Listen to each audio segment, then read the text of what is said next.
Bismillahirrahmanirrahim. Assalamualaikum warahmatullahi wabarakatuh. Alhamdulillah wassalatu wassalamu ala Rasulillah. La haula wala quwata illa billah amma ba'du. Langsung saja bahwa materi yang akan kita pelajari saat ini adalah materi tentang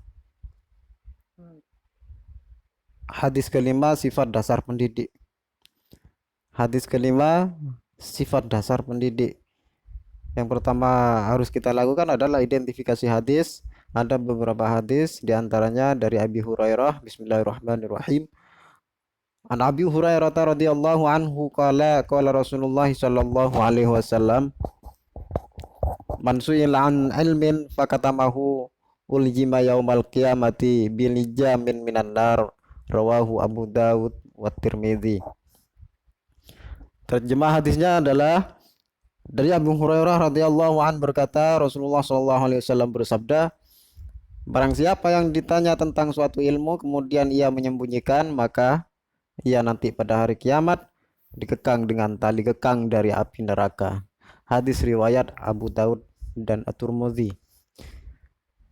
Terjemah bahasa Inggrisnya, from Abu Hurairah radhiyallahu anhu said, Rasulullah sallallahu alaihi wasallam said, yours is something he knows and conceal it will have a bright of fire but on him on day of resurrection. Hadis transmitted by Abu Daud and Tirmidzi.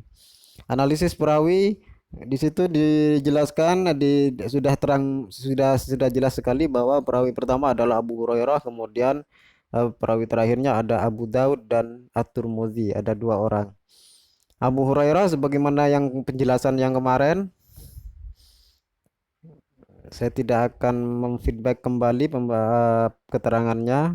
Silakan disimak kembali pada video sebelumnya. Kemudian Abu Daud ini nama lengkapnya adalah Sulaiman bin Al-Ash'as As-Sijistani. Imam Abu Daud lahir pada tahun 817 atau 217 Masehi atau 202 Hijriah. Meninggal di Basrah tahun 888 Masehi atau tepatnya pada tanggal 16 Syawal 275 Hijriah. Umurnya ada yang antara 70 sampai 71 tahun. Ia adalah perawi hadis yang mengumpulkan sekitar 50.000 hadis, lalu ia memilih dan menuliskannya dalam kitabnya Sunan At-Tirmidzi, Sunan Abu Daud sebanyak 4.800 hadis. Hadis-hadis yang ia kumpulkan adalah merupakan hasil rihlah perjalanan pengembaraan ilmunya ke beberapa negara, di antaranya ke Hijaz, Irak, Khurasan, Mesir, Suriah, Naisapur, Marv, dan tempat-tempat lain, sehingga menjadikannya sebagai salah seorang ulama yang paling luas perjalanannya. Abu Daud sudah berkecimpung dalam bidang hadis sejak berusia belasan tahun. Hal ini diketahui mengingat pada tahun 221 Hijriah ia sudah berada di Baghdad dan di sana ia sempat menyaksikan wafatnya Imam Muslim. Itu sebagai sebuah catatan bukti sejarah bahwa sejak umur belasan tahun, masih remaja, dia sudah gemar mencari ilmu kemana-mana, termasuk ke Baghdad. Murid-muridnya, guru-gurunya diantaranya ada Imam Ahmad, Al-Qanabi, Sulaiman bin Harb, Abu Amr Ad-Dariri, Abu Walid At-Tayalisi, Abu Zakaria Yahya bin Ma'in, Abu Haythamah, Zuhair bin Harb, Ad-Darimi, Abu Usman Said bin Mansur, Ibnu Abi Syaibah, dan ulama-ulama lain. Inilah sekilas tentang biografi dari Abu Daud. Kemudian At-Tirmidzi yang sudah pernah saya jelaskan di video sebelumnya, saya tidak akan menjelaskan kembali. Setelah itu kita akan menganalisis hadis tersebut dari segi terbawinya, dari segi pendidikannya. Hadis di atas itu menjelaskan tentang ancaman bagi orang yang menyimpan ilmunya ketika ada orang yang bertanya padanya. Itu sangat jelas sekali dalam hadis itu bahwa orang yang ditanya kemudian padahal ia tahu, maka ancamannya sangat sangat berat sekali. Tapi terutama itu sesuai dengan kondisi ya, sesuai dengan kondisi. Tapi kalau seumpamanya, dan ini tidak berlaku, hadis ini tidak berlaku ketika pada waktu ujian dan sebagainya, itu tidak berlaku. Malah yang memberitahu itulah yang dosa. Menurut Al-Ghazali, pendidik atau guru adalah orang yang berilmu, beramal, dan mengajar. Di sini Al-Ghazali menekankan keterpaduan ilmu dengan amal. Di samping itu Al-Ghazali juga menegaskan bahwa guru berfungsi sebagai penuntun dan pembimbing bagi peserta didik. Dalam menjalankan tugasnya, yang menganjurkan agar guru mengajar dan membimbing peserta didiknya dengan penuh kasih sayang, sebagaimana ia mengajar dan mendidik anaknya sendiri. Ia berpesan, didiklah muridmu dan perlakukanlah mereka seperti anakmu sendiri. Kenapa Al-Ghazali melontarkan pernyataan seperti itu? Karena dilandaskan dengan hadis Nabi, yaitu pernah Rasulullah bersabda, sungguhnya aku ini bagimu, bagi para sahabat, bagi orang Islam pada waktu itu, aku ini bagimu seumpama seorang ayah bagi anaknya. Itu adalah dasar yang kemudian pernyataan Al-Ghazali menyatakan, didiklah muridmu dan perlakukanlah mereka seperti anakmu sendiri, dilandaskan pada hadis Nabi. Pada hakikatnya tugas pendidik itu hampir sama seperti tugas kenabian. Pada hakikatnya, kalau para pendidik itu menyebarkan ilmunya, kemudian kalau para nabi itu mengemban amanah untuk menyebarkan risalah kenabiannya, terutama Rasul. Untuk itu bagi pendidik haruslah juga punya dasar seperti yang dimiliki oleh para nabi, yaitu memiliki sifat dasar sidik, jujur, amanah, dipercaya, tabligh, menyampaikan, dan fatonah, cerdas. Sidik, amanah, tabligh, fatonah. Ini adalah sifat-sifat dasar yang harus dimiliki oleh para pendidik.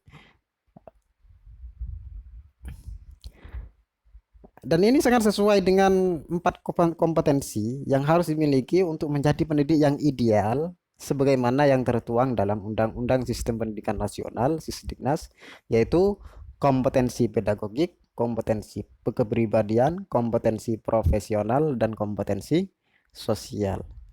Kalau digambarkan demikian, kompetensi kepribadian, memiliki kepribadian yang baik, termasuk di dalamnya memiliki kejujuran, kesopanan, sopan santun, tata krama,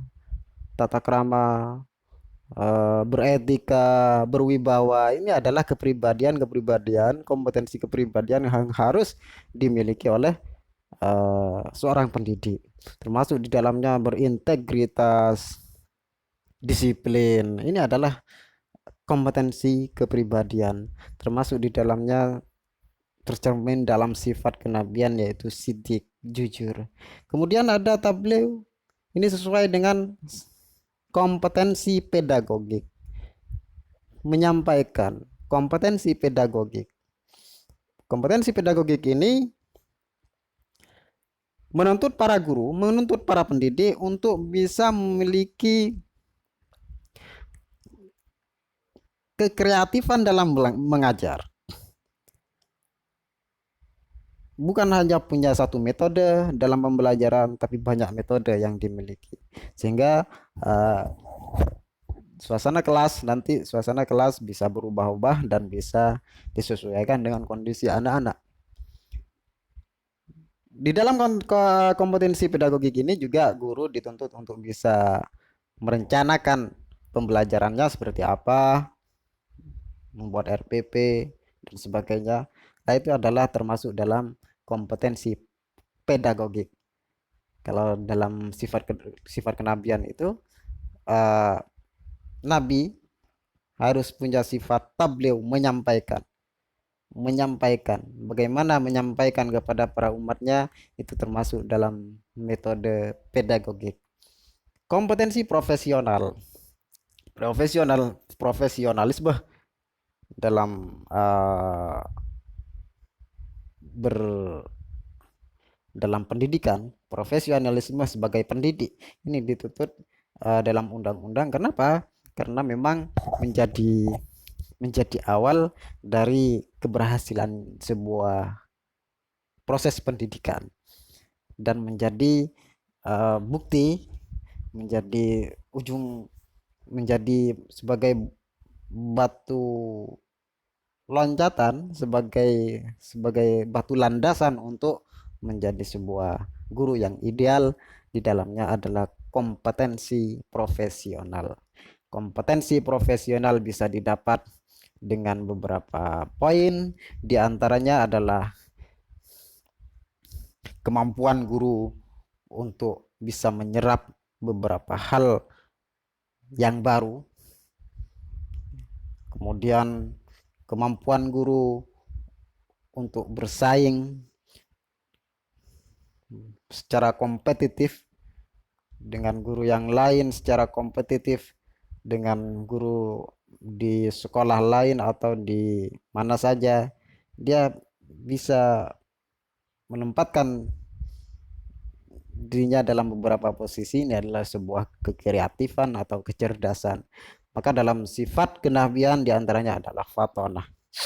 Kemudian termasuk profesionalisme, mengajarkan sesuatu dengan kemampuannya sesuai kualifikasi pendidikannya. Itu adalah termasuk kompetensi profesionalisme. Kalau mengajar matematika, maka seharusnya lah dia memang kualifikasi atau jurusan atau memang ahli dalam guru matematika, bukan background pendidikannya pendidikan agama Islam kemudian mengajar matematika, itu tidak cocok sekali. Maka itu dalam kompetensi profesional dituntut untuk ada linearisme antara yang diajarkan dengan yang kompetensi atau kualifikasi pendidikan si pendidik. Itu adalah termasuk profesionalisme. Dalam sifat kenabian adalah termasuk fatonah.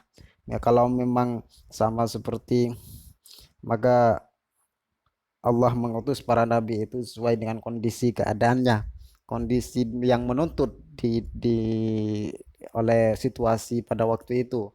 Seperti contohnya Nabi Musa yang dibuatnya sangat cerdas. Kenapa? Karena yang dilawan itu adalah Firaun. Kemudian Nabi Ibrahim diberikan bekal kecerdasan yang mumpuni karena yang dilawan itu adalah Raja Namrud. Dan itulah adalah fatonah, cerdas. Kemudian terakhir kompetensi sosial. Kompetensi sosial yang bisa dilihat dari segi-segi. Yang pertama adalah kemampuan guru. Kemampuan guru untuk berinteraksi dengan peserta didiknya. Kemampuan guru berinteraksi dengan guru-guru yang lain. Kemampuan guru atau pendidik berinteraksi dengan masyarakat sekitar di lingkungan sekolah. Itu adalah kemampuan-kemampuan berinteraksi, termasuk di dalamnya bisa menjalin hubungan baik antara guru dengan murid, guru dengan guru, guru dengan orang tua murid atau wali murid, guru dengan lingkungan sekitar. Itu adalah kompetensi sosial. Hal ini bisa dicapai kalau orangnya sudah amanah. Kalau orangnya sudah pendidik itu sudah memiliki sifat dipercaya. Para guru, para murid dan para wali murid akan bisa tenang kalau memiliki pendidik yang sudah dikenal amanah.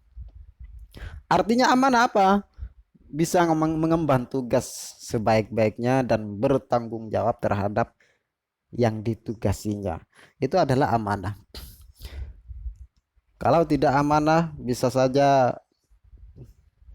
kita gambarkan waktunya masuk, wali murid sudah memasrahkan anaknya ke sekolah, tapi ternyata pendidiknya belum datang, atau pendidiknya belum mengajar, atau pendidiknya masih melakukan aktivitas lainnya, berarti kan tidak amanah.